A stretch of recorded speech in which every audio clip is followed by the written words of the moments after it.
on the air tonight, assisted living facility residents are quarantined as the flu spreads throughout the Tennessee Valley. Good evening, I'm Latricia Thomas. And I'm Catherine Marchand. According to new numbers from the Centers for Disease Control and Prevention, the seasonal flu death estimate is increasing worldwide. Stephanie Sanastasi is live and shows us what's being done to keep some of our most vulnerable neighbors flu-free. Stephanie.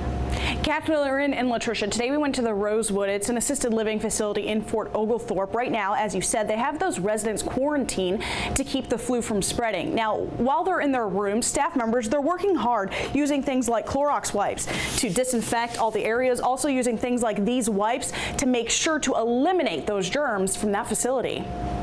Please be advised that we are in temporary quarantine. That's the sign posted inside the Rosewood at Fort Oglethorpe. We realized that about Friday evening late that we were having this issue. Greg Flug is the executive director here. He says each year they encourage the residents and staff here to get the flu vaccine. But this year, that didn't seem to make much of a difference. When more than two people, usually within 72 hours of each other, get the flu, that's usually an indication that a bug might be carrying.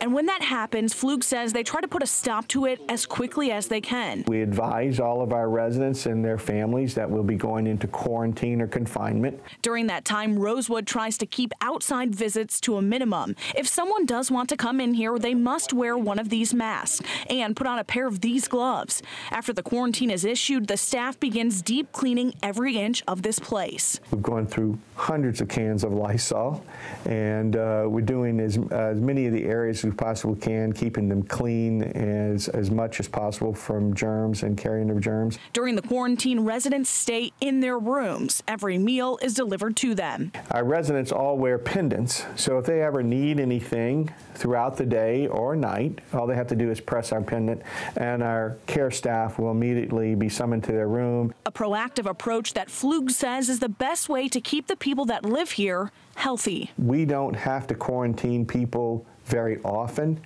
We might go several years without a quarantine.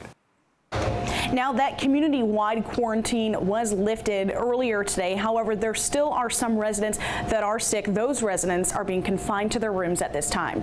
Reporting live tonight in Chattanooga, Stephanie Sanastasi, News Channel 9. Stephanie, thank you. Flug tells us there are other facilities in our area having the same issues with the flu. Senator Lamar Alexander of Tennessee